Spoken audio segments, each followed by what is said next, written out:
Okay, good morning everybody. I hope everybody is having a great day. This is Mike Bitter. I own Affordable Social Media. We're a social media marketing company. We've been in business for about 9 years, and so we understand social media marketing, and we have a lot of things that we've learned over the years, and that's what I want to share with you today is some of those tips and tricks and things that you can use with LinkedIn and email marketing. I've started combining some presentations because we as a business have found how to combine email marketing with social media, and it's a nice line once you join those things together. Do me a favor if you would. We have a lot of people on the line. Would you raise your hand and let me know if you can hear me all right? I just want to make sure that everything is working on my end. All right. Okay. Hey, Dawn, Holly, Mark, how are you guys doing today? Great to see you. Paige, Tom, great to see you on the line, Tom. Again, like I said, I'm Mike Bitter, and we are going to talk about email marketing and LinkedIn. I own Affordable Social Media. It's a social media marketing company here in Omaha, Nebraska. Great, beautiful day outside, no weather, blue skies. If you want to get in touch with me, drop me an email, mike@affordablesocialmedia.com. I'm on Facebook, I'm on Twitter, I'm on LinkedIn, I'm on Instagram, and if you're on any of those, you've probably seen me out there. This is what I do. I'm a communicator, and I like showing other people how to communicate and how to communicate efficiently. And we're constantly taking a look at LinkedIn and email marketing, Twitter, Facebook, YouTube. We're looking for the changes because social media is still growing. Social media is still, I would say, maturing. When I first opened my business or first got exposed to social media marketing, that was only about 9.5 years ago. So it is fairly new. It's a fairly new way to market. And if you've read Guy Vaynerchuk's book called Crush It, he one of the first things he says in his book, it's all about social media marketing. One of the first things that he says in his book is everything you've learned for the last 50 or 60 years about marketing, forget it, because it's changed. And that's what we've found, and that's how we've been able to make businesses successful. Everything I show you here today, we do as a company. We have clients that we work with everywhere from weight loss to dentists to lawyers, restaurants. We've had a lot of success with restaurants, and what we've found is that there is probably nothing that you cannot use social media marketing for. So that's what I want to show you. This is the way we see social media marketing, just real quick. You see LinkedIn popped in on the left-hand side. Everything right in the middle is your website. That's what the earth is. To the right of to the left of that is social media. To the right of that is email marketing. And if you were to take and draw a straight line on this side and drew a line down to email marketing, whoop, you would see our business model. That's exactly what we do because that's what we found is our client's pot of gold, combining social media marketing with email marketing.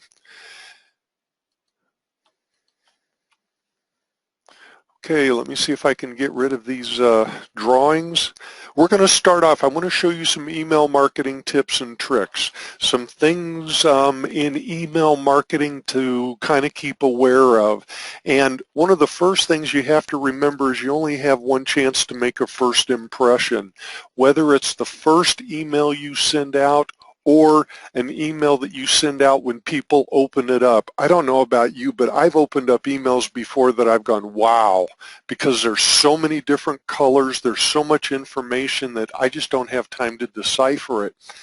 We don't want that to happen in your email marketing.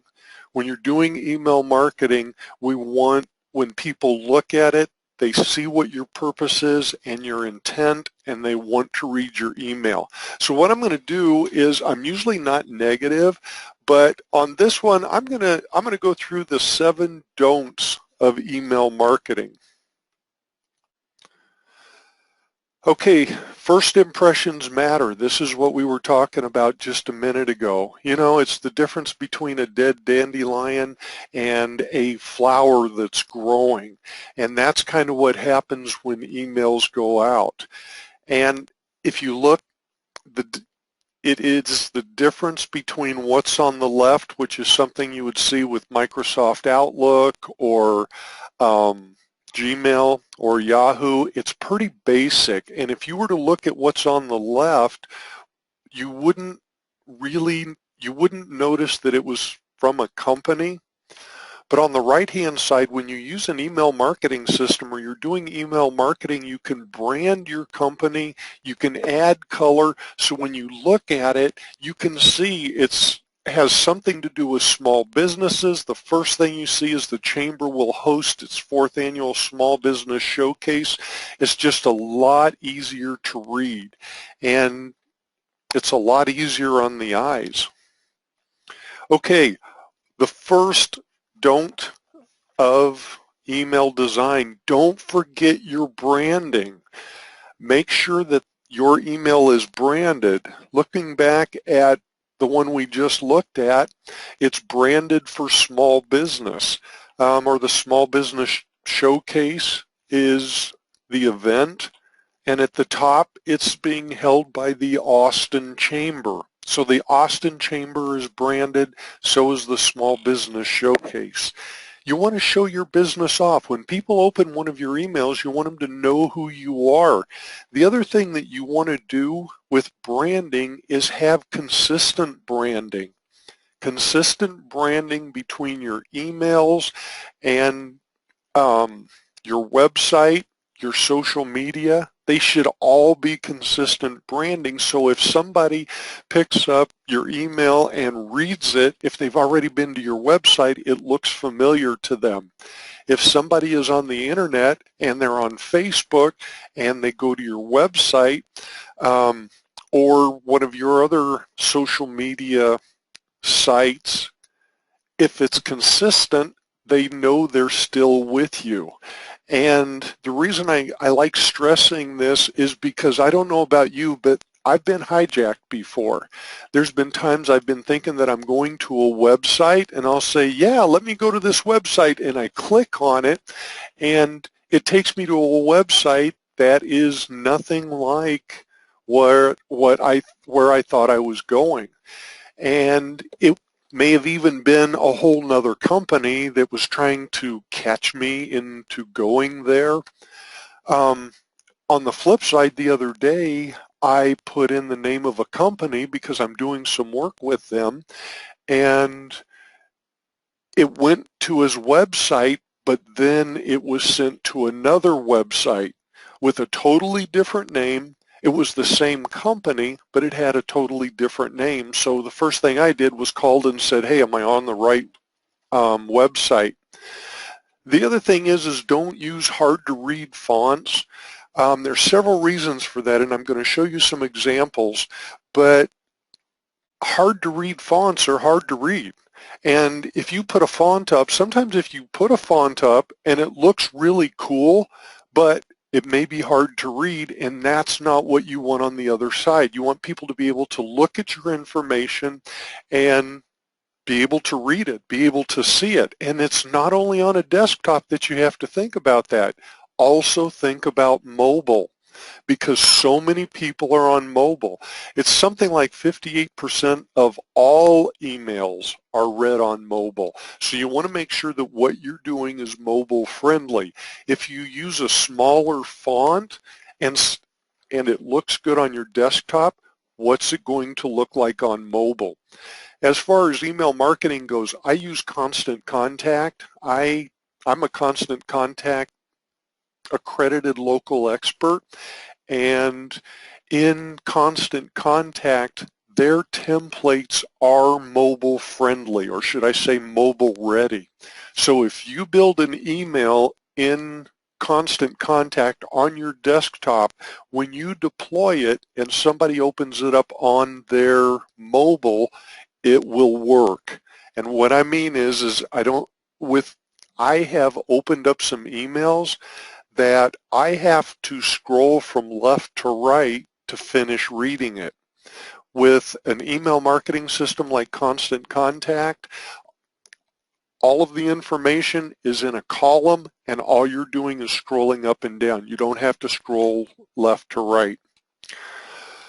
Okay, here are some fonts.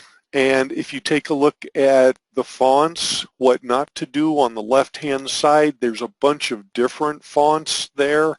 And the one on the left just kind of looks like it was just thrown in there. If you look at the very bottom, it's hard to read. Well, these are kind of hard to read anyway because they're small. Over on the right-hand side, when you look at it, there's Yoga for Kids, and there's Power Yoga underneath that, and you can see that right off. You don't have to go searching for anything. When you see it, it's the Half Moon Yoga Studio, and they're talking about summer yoga class schedules. One other thing that I want to point out on this, and even though the one on the right, that's better, is not where I'd like to see that logo. If you're using an email marketing system that is not mobile ready, what it will do is it will eclipse to the right. That means that when somebody brings up your email on mobile, if it's not mobile friendly, you're going to see the left side of that email first. So the reason I'm pointing this out is it's really obvious with the example on the left. See where their logo is at the top? If someone brought that up in an email, you wouldn't even see that logo if it was not mobile friendly. Make sure if your email is not mobile friendly that logo is pushed all the way to the left-hand side, because when people bring up your email, you want them to see your logo. You want them to see who you are. Don't use the wrong colors. Oh my gosh. With stuff like this, look at the greens that they're using on the left-hand side. You can't hardly read some of the letters, like in the upper left, and that kind of green is just, I don't know, it just doesn't look right. As opposed to on the right, they didn't use a lot of color, and it was a lighter color green. It seemed a little bit airier. And then what they did was they outlined the email. And they did not do that in the left side email. Okay, don't use the wrong colors. This is why 85% of shoppers buy a product because of color. It increases brand recognition, and 40% of people in the world say blue is their favorite color. Like I said, keep the colors in mind. What do you want the shoppers to do? The people that are reading your emails, what do you want them to do? Here's a breakdown of some colors. Yellow, optimistic and youthful. That gets the attention of the window shoppers. Red increases heart rate. Blue is usually associated with banks and businesses. Maybe that's why people like blue. Green is the easiest color on the eyes. Orange for a call to action, subscribe, buy, sell. If you have something, it's a luxury product, consider black. That's considered powerful and sleek. Pink, romantic and feminine. Product marketing to women and girls. Purple is more beauty product marketing. So this is what years of research has found out. So kind of keep this in mind when you're setting your colors on your email. Don't be disorganized. Again, on the left-hand side, they have some information in a column on the left. They have some information on the column on the left, on the column on the right, and you notice the other company, well, the same company, different email. The one on the right-hand side pretty much has everything lined up. So try not to look disorganized when you're putting together your email. Hey, as I'm going through here, if you have any questions, go ahead and type them in the question box, and before we leave today, I will answer them. Hey, don't forget images. I'm back to the 7 don'ts of email design. Don't forget images. Images are awesome in email, and people are attracted to images, and if you have a good image that portrays who you are, what you're doing, what your product or service is, plug it in. Use an image. Whenever you're using email marketing, though, what I do is, like if you're in Constant Contact, you can turn that image into a hyperlink.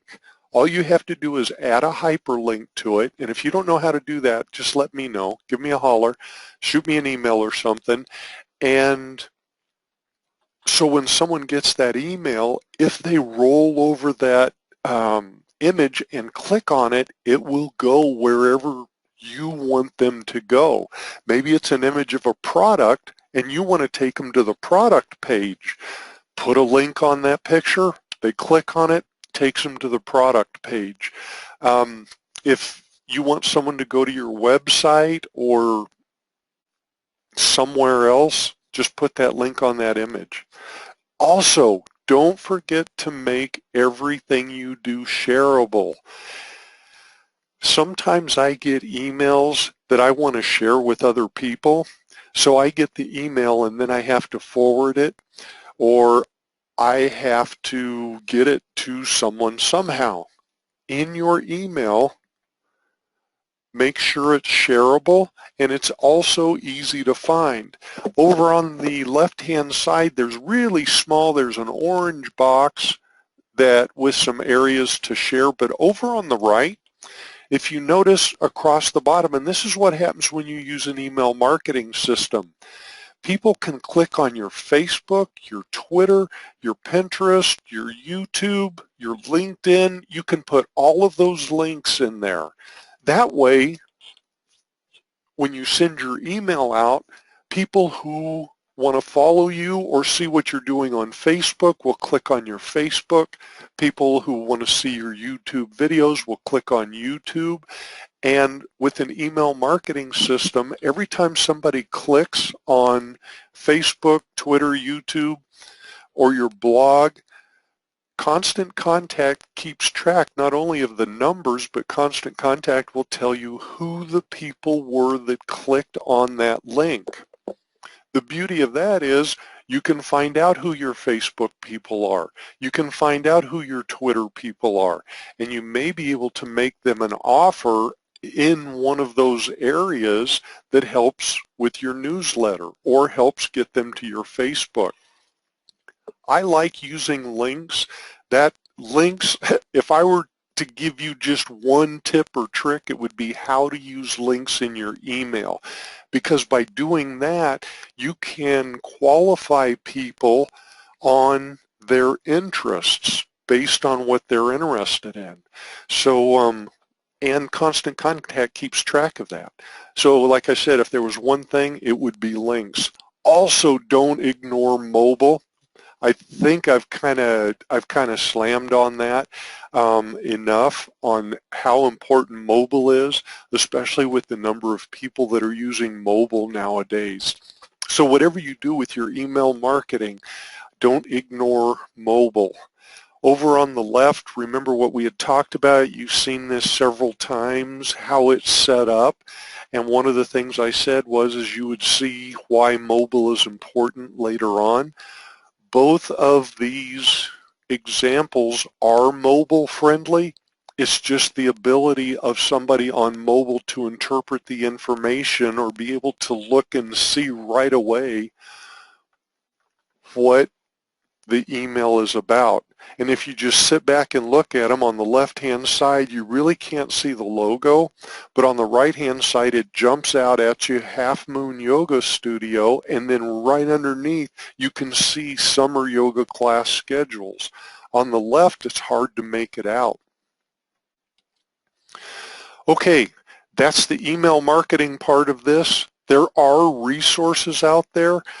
Constant Contact has a lot of resources that you can use. Select Be a Better Marketer seminars and training. Just go to constantcontact.com. Constant Contact is also offering a 60-day free trial. You can try out Constant Contact and build a template, build as many templates as you want, send it out to a few people. All you have to do is, if you go to ASM Email Marketing, what that is my affiliation with Constant Contact. And if you go to ASM Email Marketing, the very first thing that comes up is, do you want to start a free trial?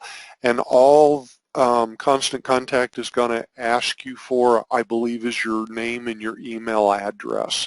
They're not going to ask for a credit card. They're not going to ask for any money or anything.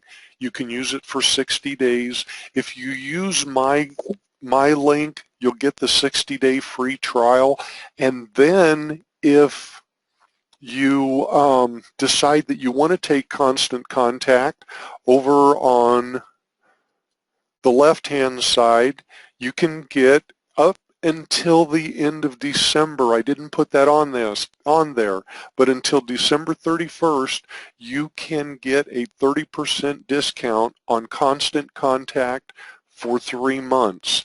Again, it has to be through my asmemailmarketing.com link, and the code that you'll look for, I believe it's right before you check out, is ALE. That's Accredited Local Expert Suite 16. That's my code, and it has to all be capitalized, and before you check out, it should adjust the price. And if you have any problems, give Constant Contact a call or shoot me an email. Okay, we just went through email marketing. I showed you some tips and tricks to use email marketing. Follow some of those basic things with your email marketing and you are going to see a difference in you'll see a difference in your marketing. You'll see a difference in the people who you're communicating with.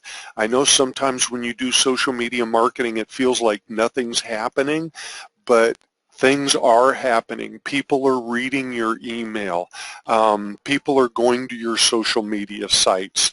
And the next social media site that I want to talk about today is LinkedIn. I believe LinkedIn, whoop, I hear something going off somewhere. Well, I don't know what is going on. I can hear something somewhere. Okay, I got it taken care of. It was a Skype call that came in. LinkedIn, the gold mine for connecting and prospecting. I really believe this. I believe LinkedIn is a gold mine because of the way LinkedIn has set itself up.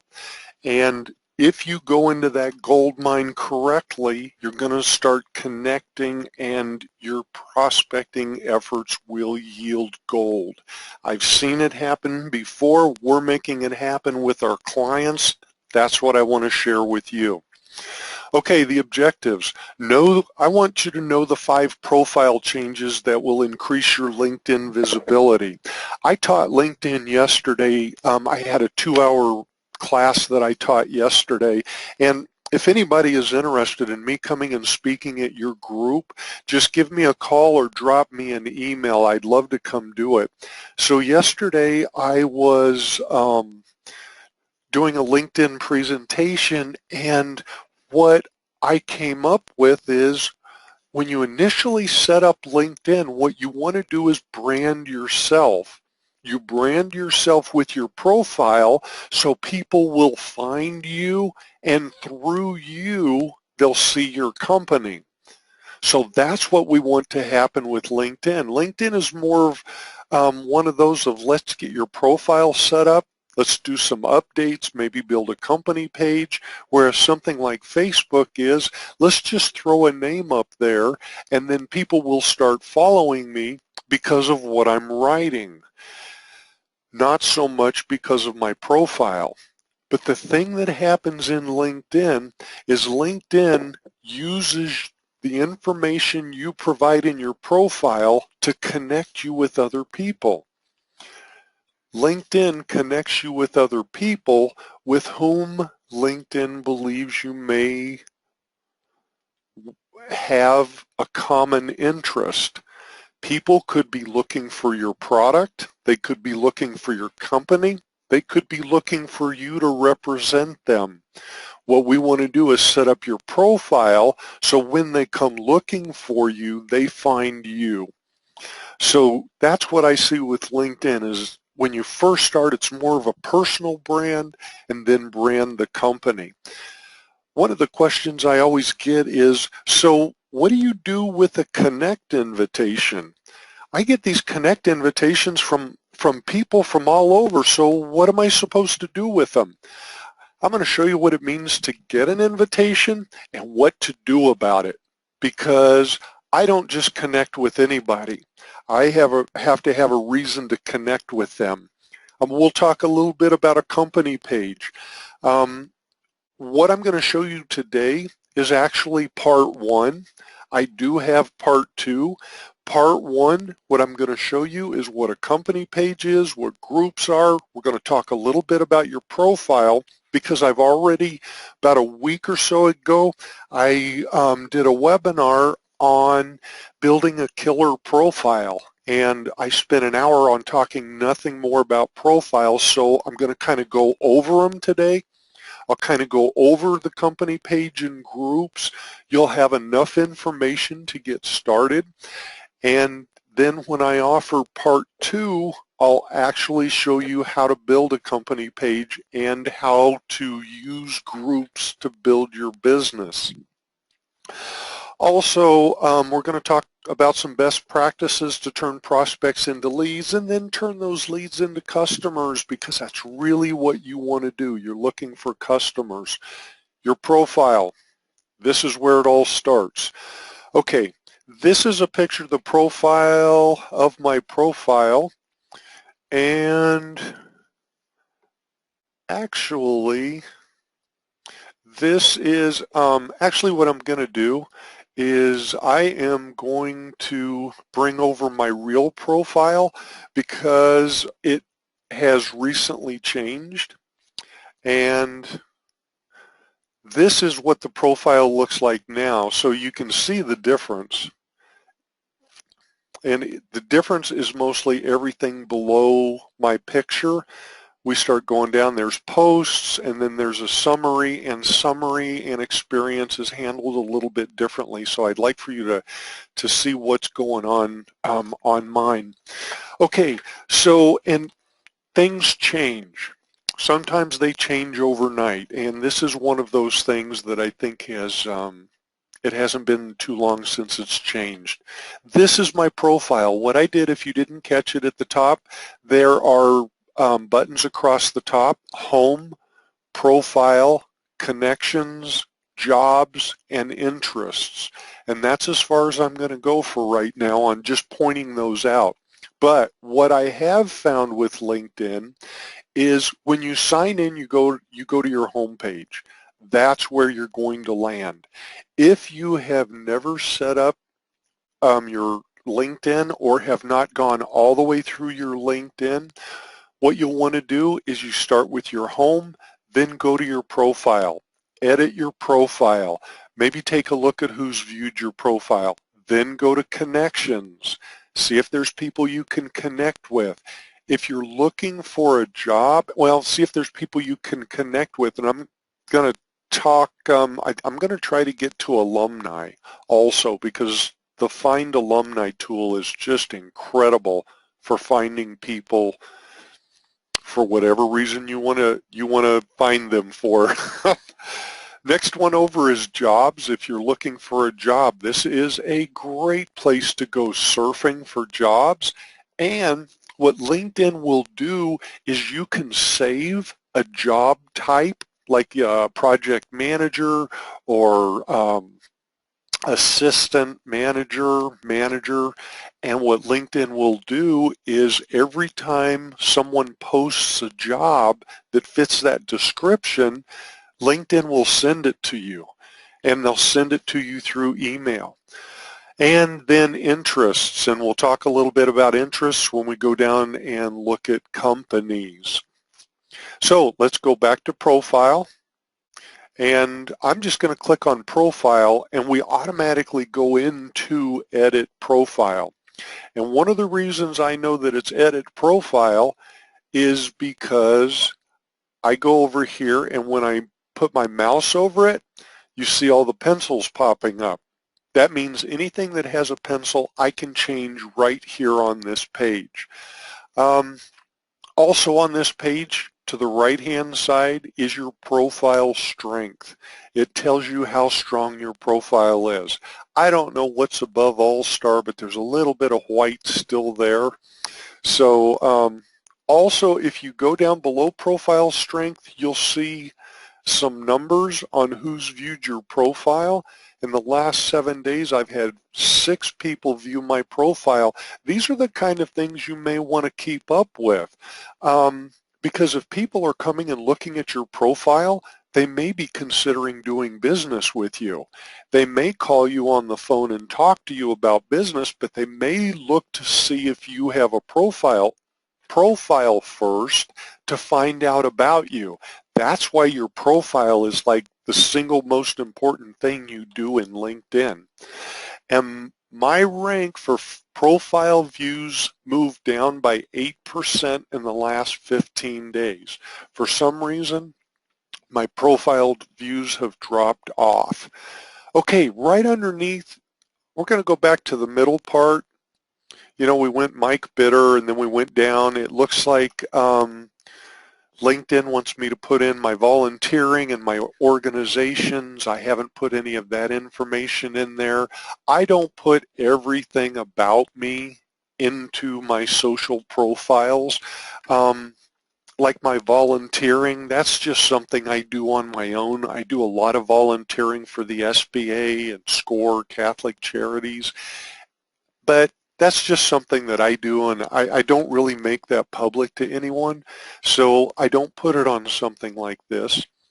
Posts, this is a great way to get noticed. All posts is something that you've written or something that you want to share with people, more so than an update. An update is kind of like on Facebook, a Facebook post, hey, we're going out to dinner tonight, and you hit the button, you send it.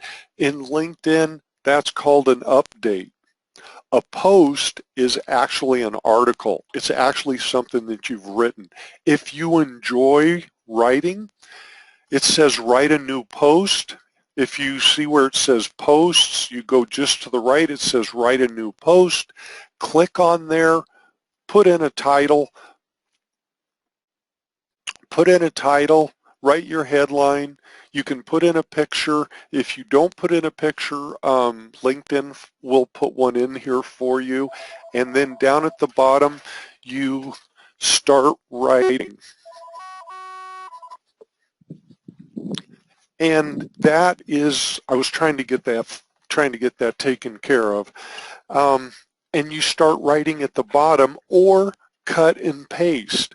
This is a great way to get visibility on LinkedIn, and LinkedIn is one of the social sites that the more active you are, the more LinkedIn is going to connect you with people. So the summary in the summary, what you want to do, and throughout your profile, what I do is select 3 to 5 words, 3 to 5 keywords that people would use to find you. Sprinkle those throughout your summary and throughout your experience. The reason I say that is because LinkedIn has an awesome search engine optimization. LinkedIn, when it sees, if somebody is searching for those keywords, if they're searching for terms that you have in your summary or your experience, LinkedIn will connect you with those people. So that's why we want to use at least 3 to 5 keywords. In your summary, tell people what you do, kind of your overall. If you have a product that you're marketing, you may want to mention your product. Tell people what business you're working at. Just kind of an overall summary of who you are and what you do.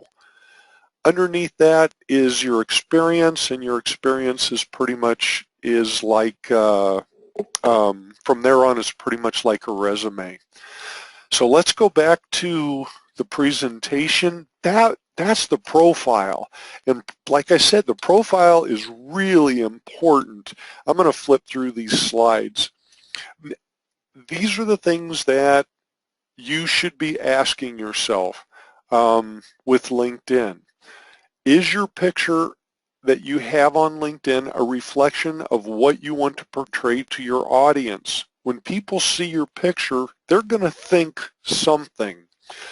There's one company that I work with that their offices are in the country, and they have a picture of the owner standing with like forest behind her.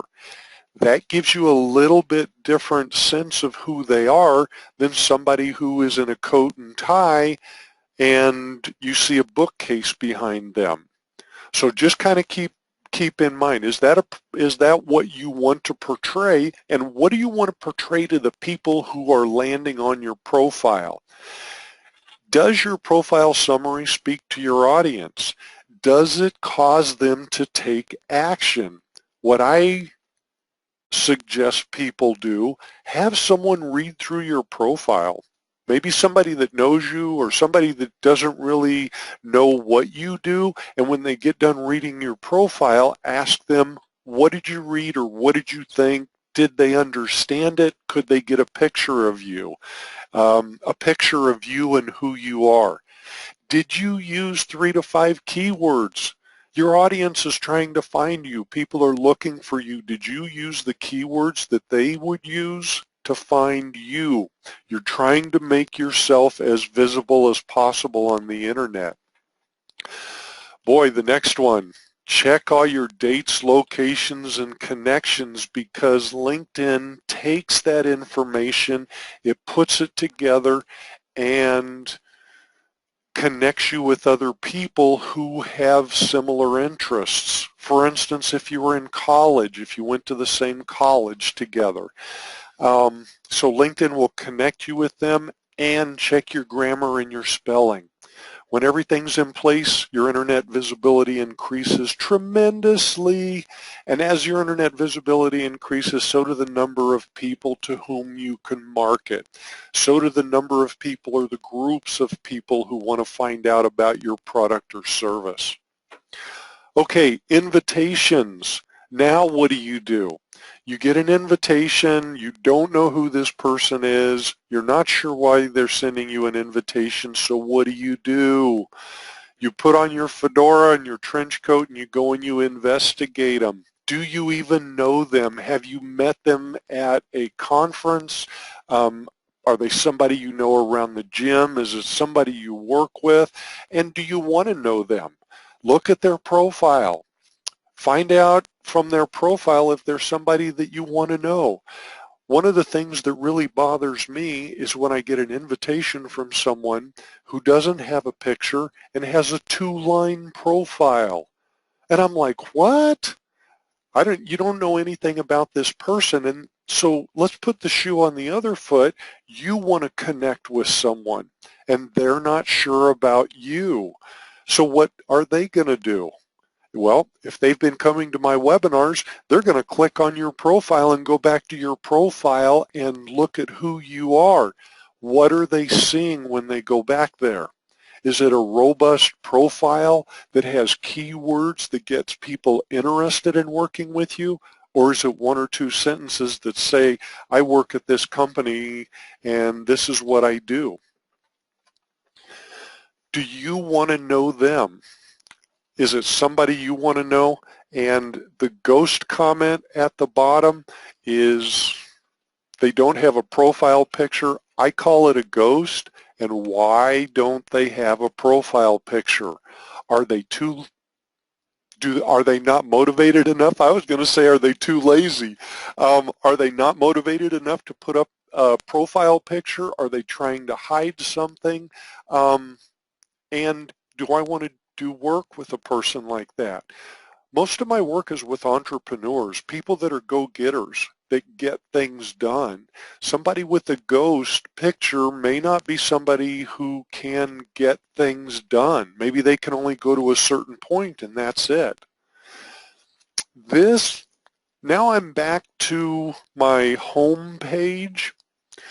And what I've done, this is where you would get an invitation. We've gone that next step further. Now we've gone back into my LinkedIn, and in the upper right, you're going to see three icons. One of them is for conversations. One of them, the flag, is things that have happened on your LinkedIn site. They're notifications. That's what it is. They're throwing up a flag. Did somebody follow you, like you? Did somebody endorse you? All that information would be there. But the very last one is the invitations that people have sent you.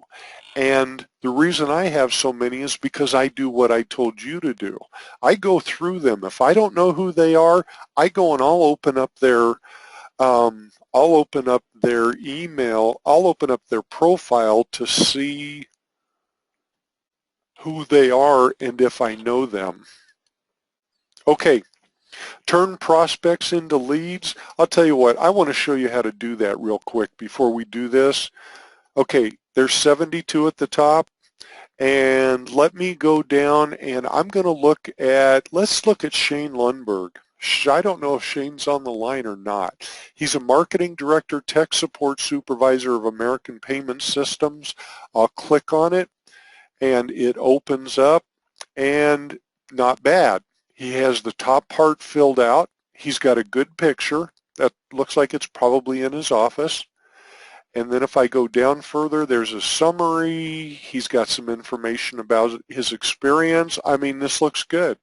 To me, without reading through it, this looks pretty good. Go back up to the top, and it says how I'm connected with him over on the right side. Looks like I'm connected through Tim Longwell and several other people in this list along here. So I can ask anybody in that list, maybe they know Shane. So that's how I go in and take a look at people and see who they are. I go to my notifications up in the upper right. I go to the person and I click on it. It takes me to their profile. Over on the right-hand side, you will see an X and a check mark. The X is I don't want to have anything to do with them, and they go away and they can never connect. Well, I think they can come back and try to connect with you later. I'm not sure. And then there's the check mark saying, yes, go ahead and connect me with Shane. So if I accept the invite, because I know Shane, I'll click on it, and now we're connected.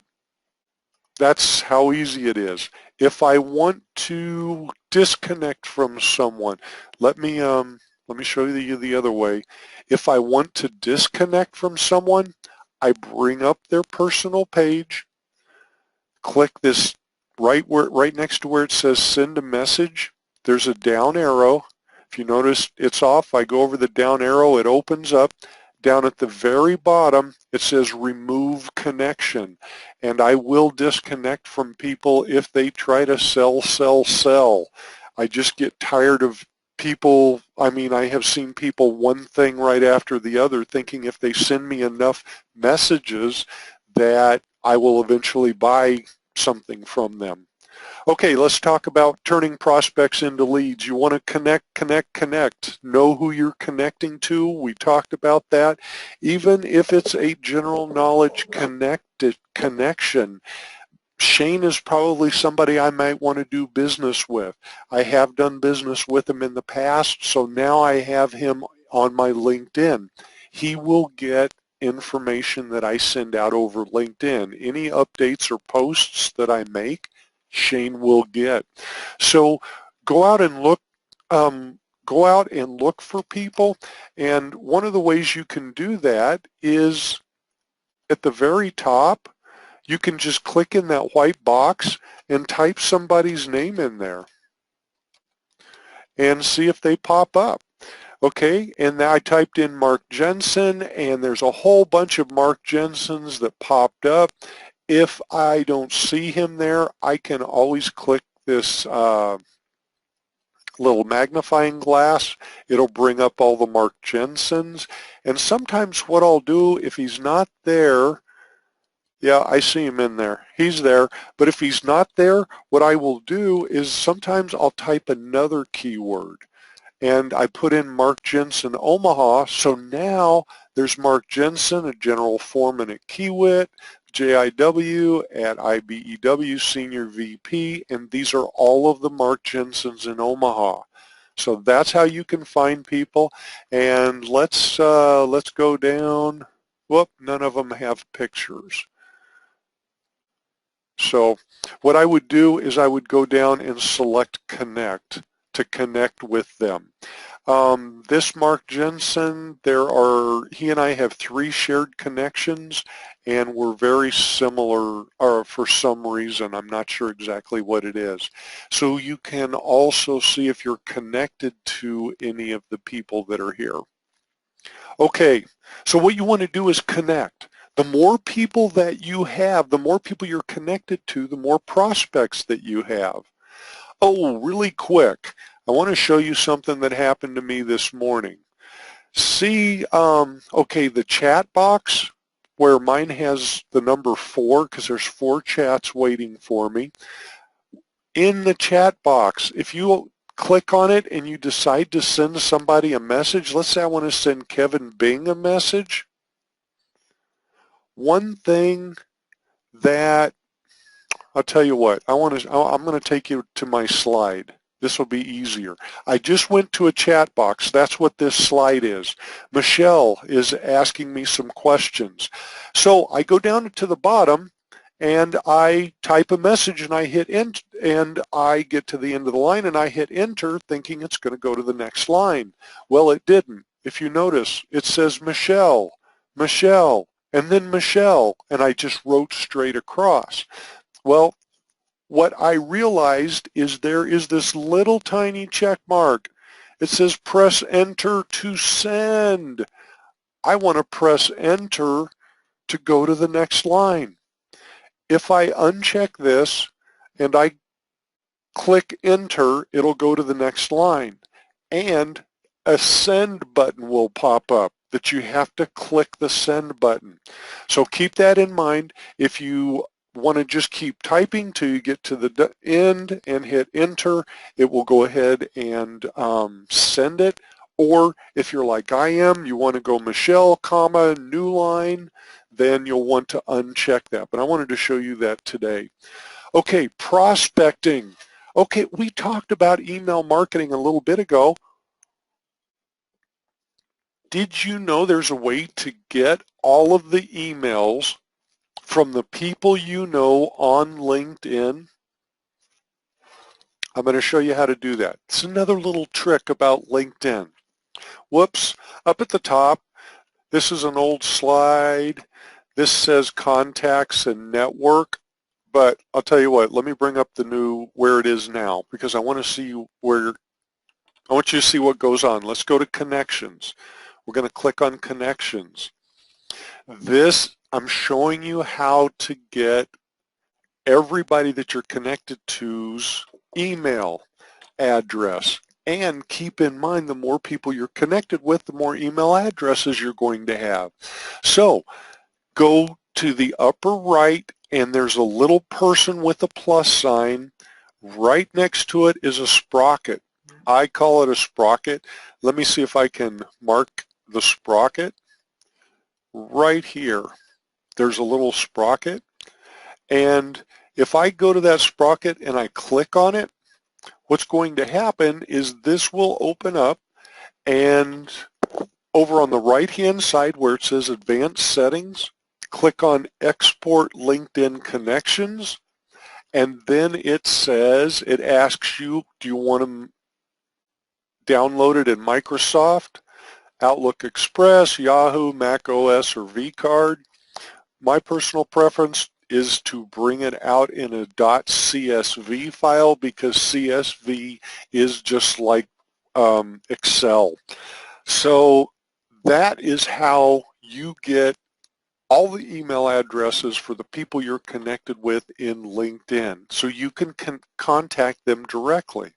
To go back through that again, click on Connections, go to the sprocket in the upper right. On the far right side, your first selection, Export LinkedIn Connections, and then export. I would just export it to a CSV file. So I wanted to show you that while we were there. I mean, that's a great way to get people's email addresses. Okay, and this is what I just showed you. We just went through this. Okay, we are back in Connections and connecting with people. And what I wanted to show you with this is, if you go straight down where it says Filter All Contacts, if you click on that word, All Contacts, then you can go in and say, well, I don't want to filter by all contacts. Let's filter by connections only.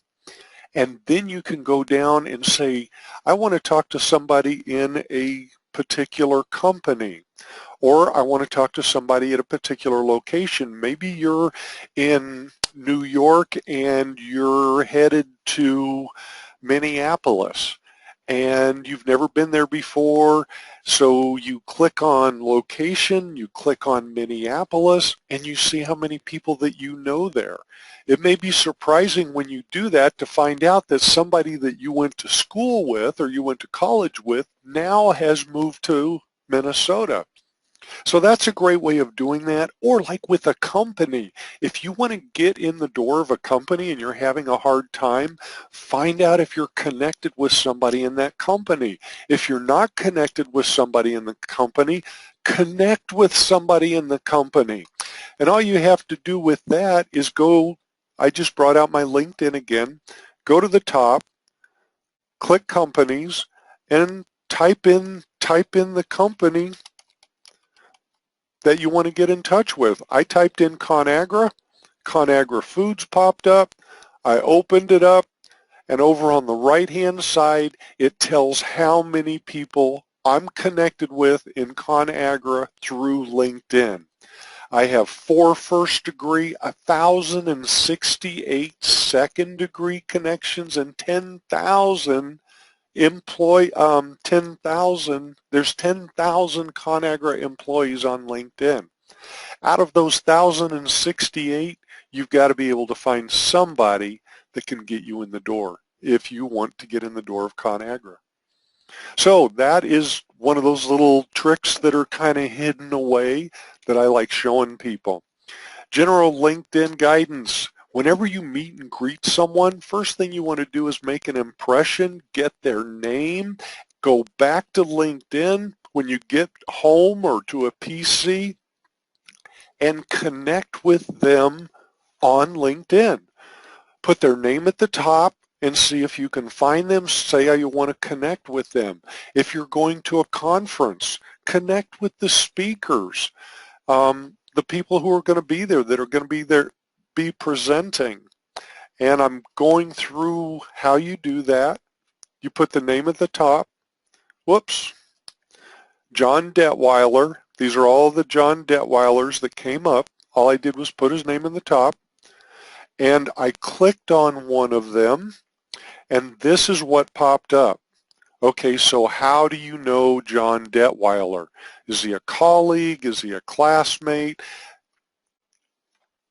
LinkedIn will take a look at their profile and your profile. If you say they're a colleague, LinkedIn will ask you which company you were a colleague at. If you were a classmate, it'll ask you which college. And he has to have that in his profile also. If you think you're going to get to that person getting past LinkedIn and you say, I'll just put in there that it's an other, LinkedIn comes back and says, okay, then you must know his email address. So company page, we're running out of time, so I'm going to kind of scoot along in this. I don't want to keep too much of your time. It's a beautiful day today, and it is Friday. So let's talk about a company page. What I did on this one is I went to my interests. Let me show you on, I'll go live. I went to interests and then companies, and on the left-hand side is all of the information that companies that I'm connected with or are following are writing about. These are their posts. These are their updates. On the right-hand side are the pages that I manage, the 3 or 4 pages that I manage.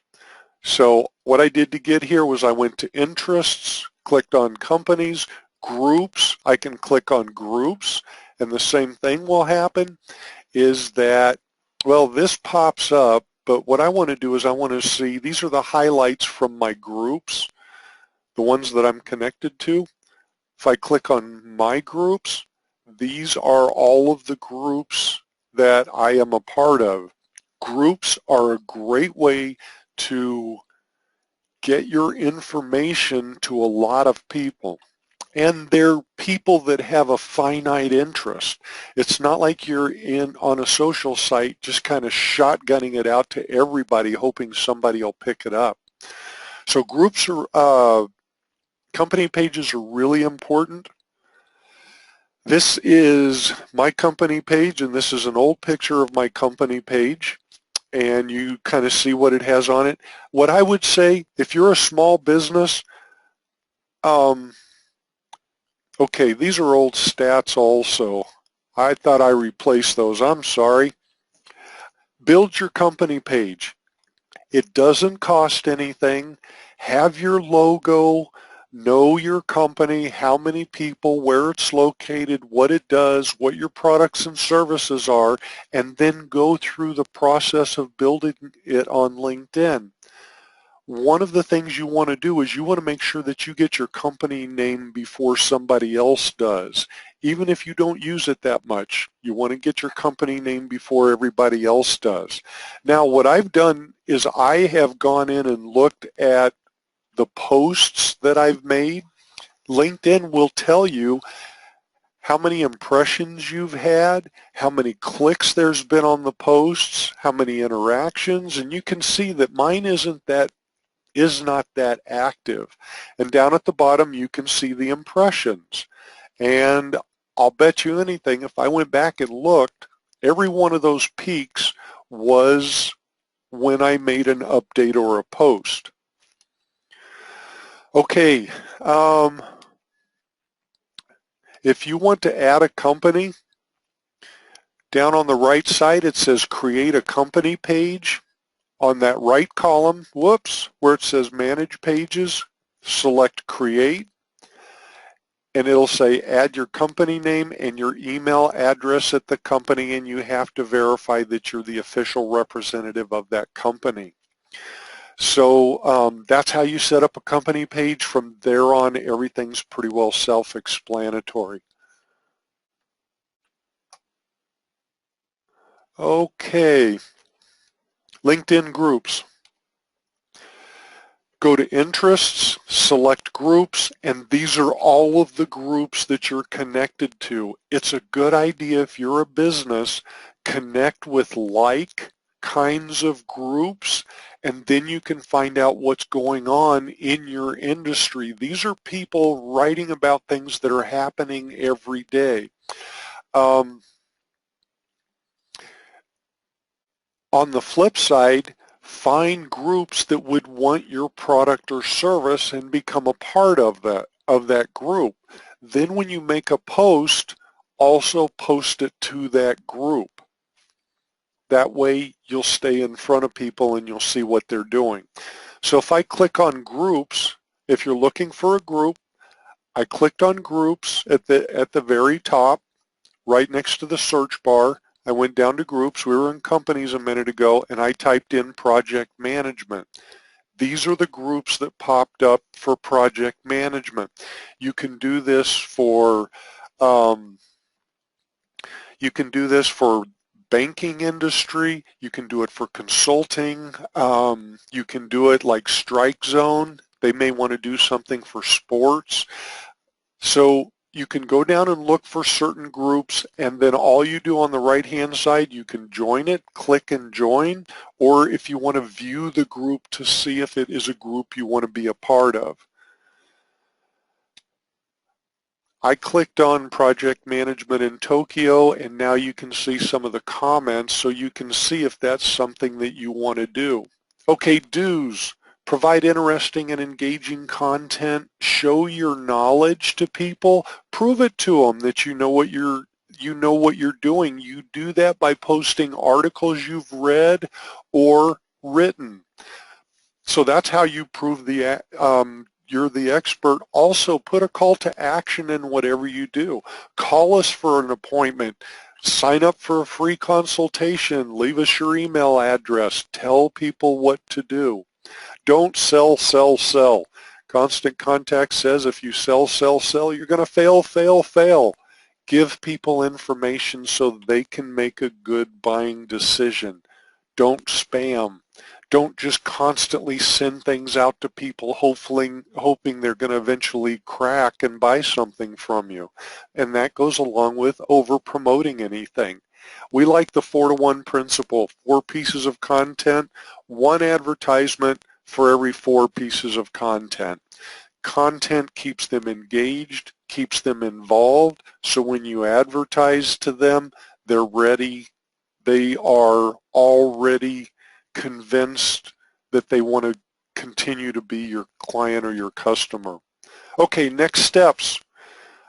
Quick starter. This is awesome. If you've been on my webinars before, you know that I refer to this. Socialquickstarter.com has all kinds of information and things that I probably have not covered today.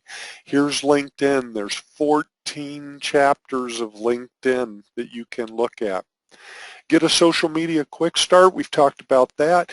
If you want to register for webinars, actually all of my webinars, I would love to see you again, are on asmomaha.com, and then there's a calendar. Click on the calendar. You can register right there online. Sign up for a free email marketing trial, asmemailmarketing.com.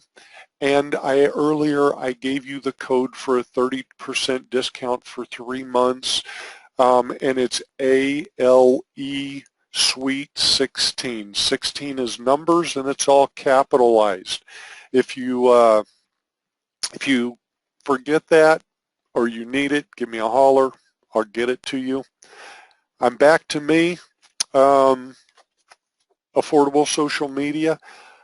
It's been great having you today. If you have any questions, go ahead and ask them. I don't see any right now, but feel free to go ahead and ask them. Yes, Elizabeth, I will get you what you asked for. A source for blogging content and ideas. I will send it to you, though. I apologize for not getting back to you until now, and thank you for giving me your email address again. As soon as we get done, I will be contacting you. And I don't see any questions or any comments, so I want to thank everybody for being here today. Hopefully I gave you enough information for you to go forth and be prosperous. I look forward to hearing from you in the future, And you take care. Thank you, Mark. I appreciate your comment. Holly, thank you. You are very welcome. It's always a pleasure to see you all online.